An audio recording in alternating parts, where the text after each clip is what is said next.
자, 반갑습니다. 배동찬 교수의 맛있는 돈 이야기 배동찬입니다. 자, 여러분 반갑습니다.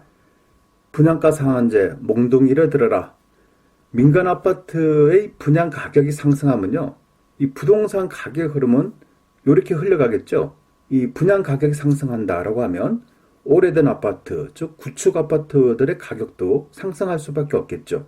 그러면 오래된 아파트가 또 상승되었다라고 하면 새로 짓는 아파트의 가격, 요 가격은 또 어떻게 될 것 같습니까?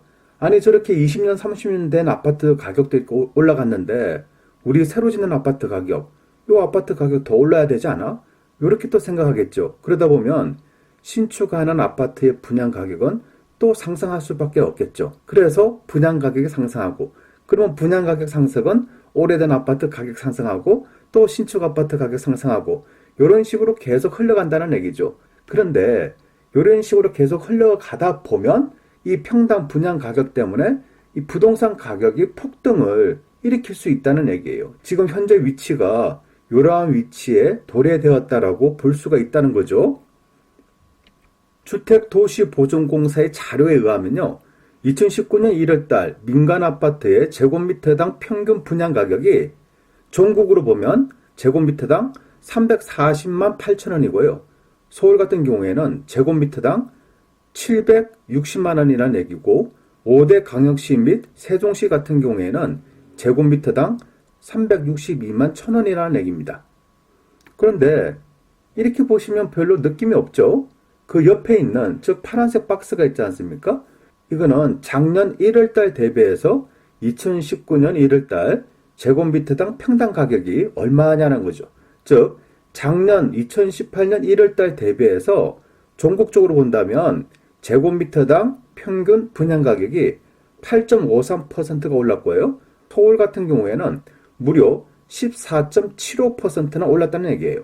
즉 작년 대비 올해 해서 무려 14.75%나 상승했다는 얘기죠. 어떻게 보면 엄청나게 상승했지 않습니까? 그리고 수도권 지역은 11.87%가 상승했고 5대 광역시 쪽은 12.08%가 상승했다는 거예요.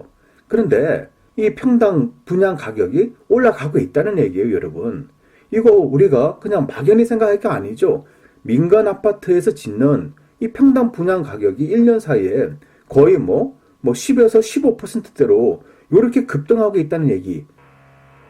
이렇게 제곱미터당 민간 아파트의 가격이, 분양 가격이 올라간다는 얘기는 기존 아파트에도 가격에 영향을 끼칠 수밖에 없다는 얘기 아닙니까? 그런데 올라가도 어떻게 보면 너무 많이 오르는 듯한 그런 느낌이 없나요? 특히 작년 12월 달과 올해 1월 달에 이 시도별 민간 아파트 평균 분양 가격 전월 대비 변동률을 보면요, 이 서울 같은 경우에는 무려 2.73%가 올랐어요. 작년 12월 달하고 올해하고 비교를 한 건데 요렇게나 많이 올랐다는 얘기죠.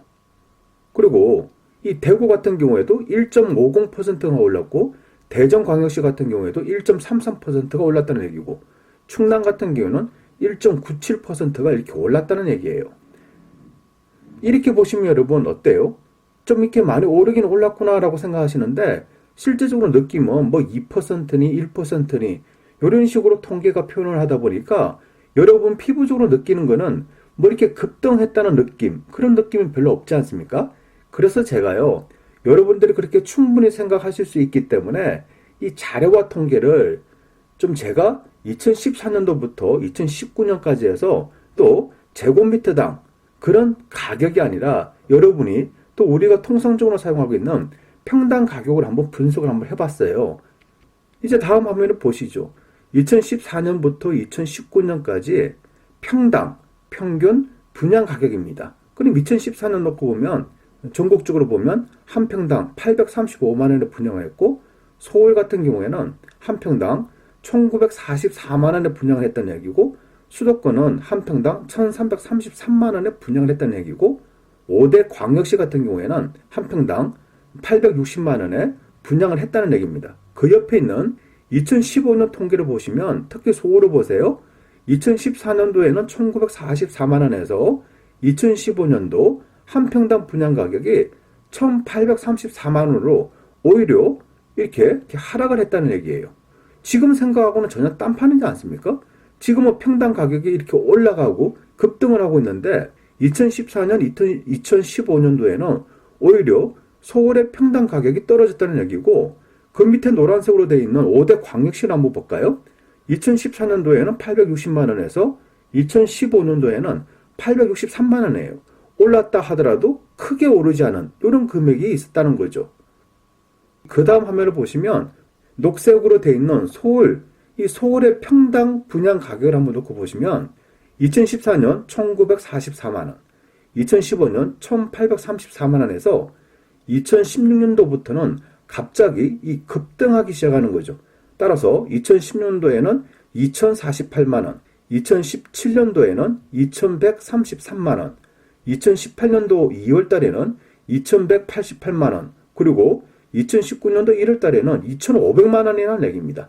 이게 분양 가격이 2015년도를 기점하에 2019년도까지 거의 급등을 하고 있는 수준, 그런 수준에 지금 빠졌다라고 볼 수가 있겠죠. 그러면 2015년도에 과연 무슨 일이 일어났기에, 아니 2014년도 가격은 1944만 원에서 2015년도 1834만 원, 오히려 가격이 떨어졌는데 왜 2015년도 이후부터 2016년, 17년, 18년, 19년 이렇게 가격이 갑자기 이렇게 급속하게 급등을 했냐, 이 문제가 되는 거죠. 그러면 2015년 4월 달에 뭐가 있었냐라고 하면요, 그것은 바로 민간아파트 분양가 상한제가 폐지됐다는 얘기입니다. 여기서 말하는 분양가 상한제가 폐지됐다는 얘기는 건설회사는 민간아파트를 지을 때 분양가를 규제하지 않겠다는 얘기예요. 니들 마음대로 분양가격을 책정하라, 요 얘기가 되겠죠. 그러면 여러분이 만약에 건설회사의 회장님이다라고 이렇게 생각하신다면 아파트 가격을 평당 2천만 원을 짓는 것을 분양가 상한제가 폐지됐어요. 그러면 내가 앞으로 아파트를 지어서 팔아먹을 생각인데 지금 가격이 2천만 원인데 분양가 상한제가 폐지됐기 때문에 나는 국민들을 위해서, 나는 우리 서민들을 위해서, 분양받는 사람들을 위해서 평균 가격이 평당 2천만 원인데 나는 1,900만 원 받겠다, 요렇게 생각하는 건설회사 회장님이 맞냐는 거죠. 거의 제가 보는 점은 거의 없지 않습니까? 아니 분양가 상한제를 마음껏 받아라 라고 한다면 좀 고급스럽게 좀 줘요. 그 다음에 평당 가격 2천만 원이면 저 같으면 2,100만 원 받겠어요. 아니 분양가를 자율화시켰는데 분양 가격을 하락시키고 이렇게 분양하는 건설회사는 보기가 어렵다는 얘기죠. 그래서 분양가 상한제가 폐지됐다는 얘기는 건설회사 입장에서는 분양 가격을 올려받을 수 있는, 어떻게 보면 자유가 생겼다라고 볼 수가 있겠죠. 그러면 이 사람들은 이제 궁금하게 생각합니다. 앞으로 평당 분양가는 어떻게 될까? 그리고 아파트 가격은 어떻게 될 것인가? 물론 궁금하게 생각하셔야 되겠죠. 그런데요, 이 대부분의 사람들은요, 민간 아파트 분양가 상한제를 하든 민간 아파트 분양가 상한제를 안 하든 대부분의 사람들은 분양가 상한제하고 부동산 가격하고 아파트 가격하고 관심이, 즉 부동산에 대한 관심이 없다는 거예요. 관심이 없어요, 사람들은요. 부동산 가격이 오르든 부동산 가격이 떨어지든 이거는 본인 일이 아니라고 사람들은 생각을 한다는 거죠. 그리고 이렇게 생각하는 사람들은 또 이렇게 또 표현합니다. 부동산은, 아파트는 이 투기꾼들이 투기하는 거야. 부동산 가격은 거품이야. 올라도 너무 많이 올랐어. 이 부동산 가격만큼은 특히 거품을 막아야 돼. 거품을 억제해야 돼. 그리고 지금 아파트 가격 얼마나 많이 올랐어. 이거 다 거품이야. 그래서 나는 거품에 같이 움직이는 싫어. 나는 그냥 이대로가 좋아. 그래서 나는 전세가 좋아. 전세 금액을 2년마다 3천만 원, 4천만 원 올려달라 해도 나는 빚을 내서 올려주지, 나는 아파트는 사지 않을 거야. 왜냐? 거품이니까. 꼭지야. 이렇게 다들 생각들을 하신다는 얘기죠. 그리고 이렇게 생각하시는 분들의 특징은 아파트 가격이 떨어지기를 기다린다는 얘기예요. 그런데요, 일부의 사람들은 또 이렇게 생각하지 않는다는 얘기입니다. 일부의 사람들은 민간 아파트 분양가 상한제가 자율화됐다. 그러면 이 부동산 가격이 피부적으로 이렇게 느낌 온다는 거예요.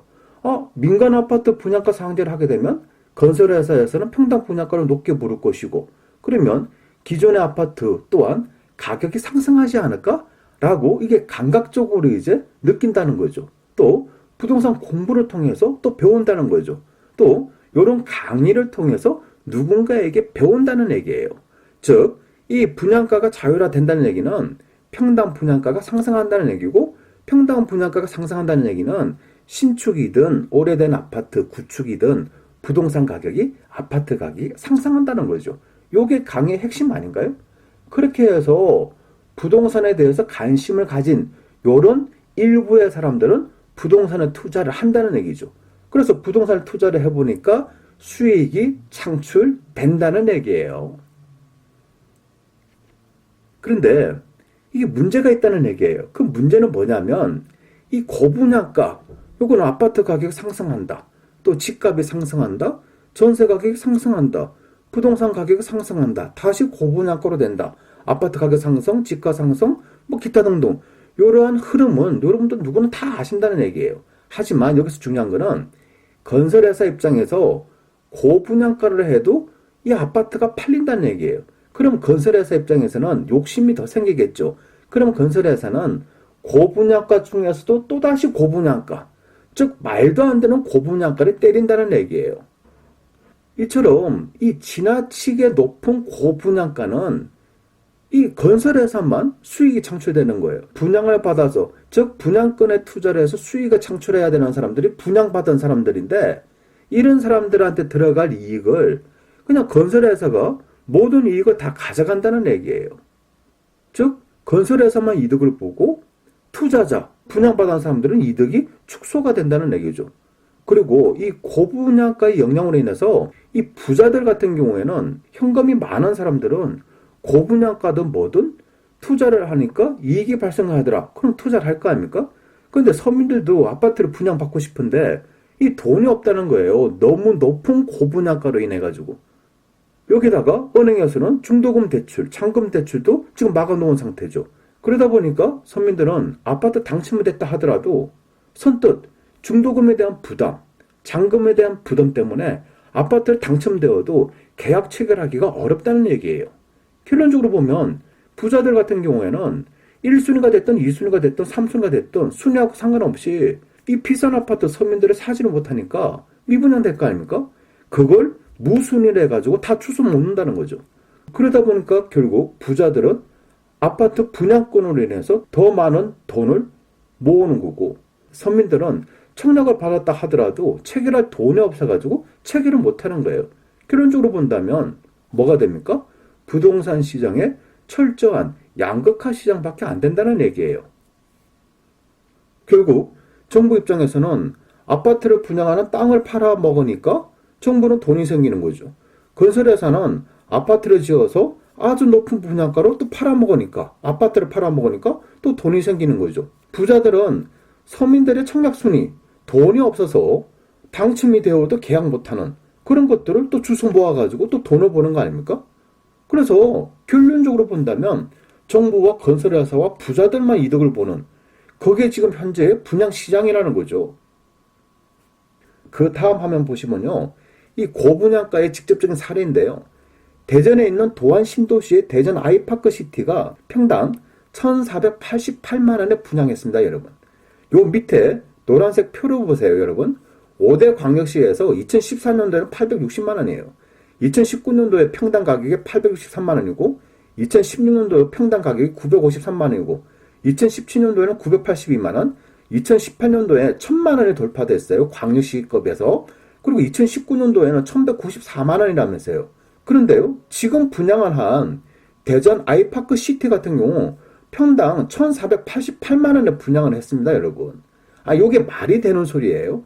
아니, 2014년도엔 860만 원, 2017년도가 982만 원, 2017년도까지 아직 대전 지역은 평당 1000만 원도 안 됐다는 얘기잖아요.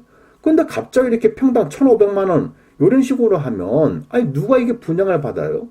누가 이걸 또 선뜻 계약을 하겠습니까? 제가 알고 있는 사람들도 요거 당첨됐다가 포기한 사람이 있다는 얘기예요. 왜? 원 분양자가 한 10년 가까이 무주택자로 해가지고 청약저축 넣어서, 청약통장 넣어서 당첨이 됐는데 너무 높은 분양가 때문에, 아니 돈 때문에 부담 때문에 계약서를 못 쓴다는 얘기예요. 왜? 평당 분양가가 너무 높으니까.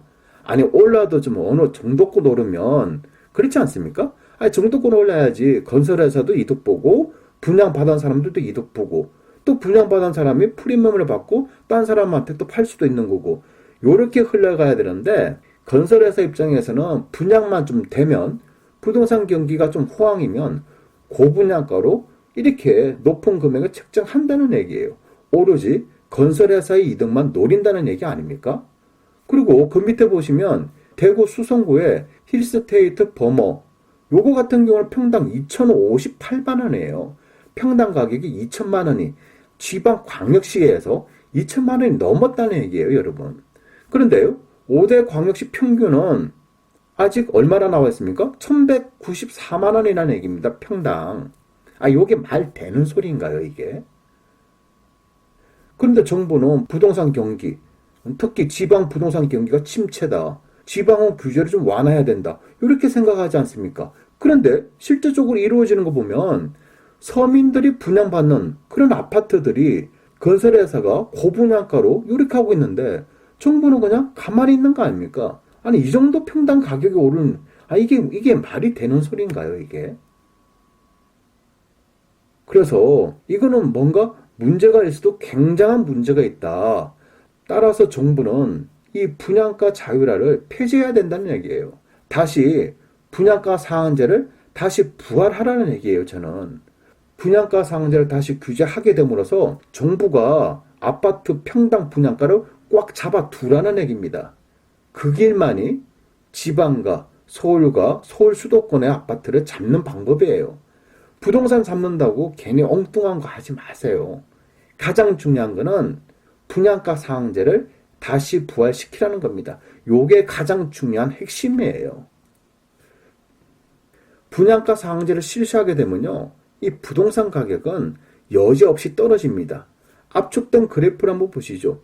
2006년도 평당 분양가가 1,529만 원에서 2007년도 평당 분양가가 1,785만 원. 요 당시도 마찬가지지 않습니까? 분양가 상한제를 해주니까 분양 가격이 올라가는 거예요. 건설회사가 고분양가로 계속 높게 책정을 하는 겁니다.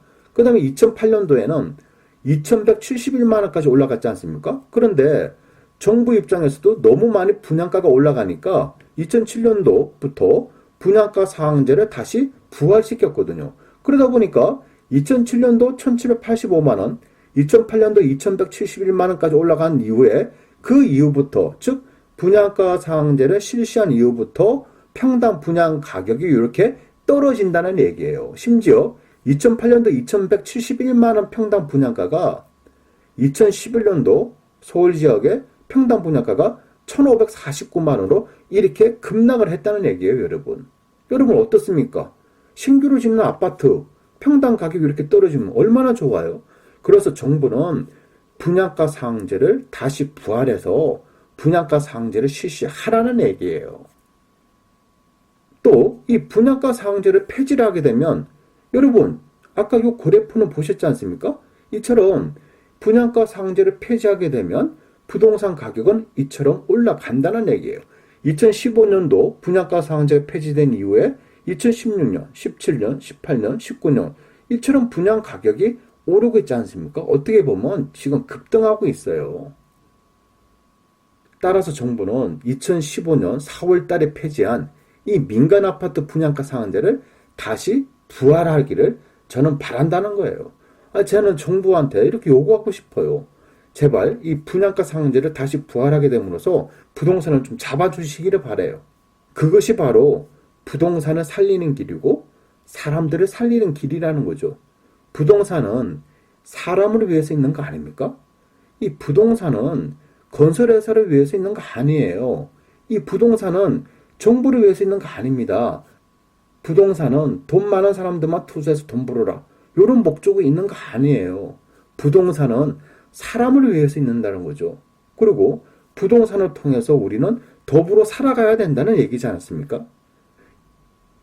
이상까지 배종찬 교수의 맛있는 도원 이야기였습니다. 감사합니다.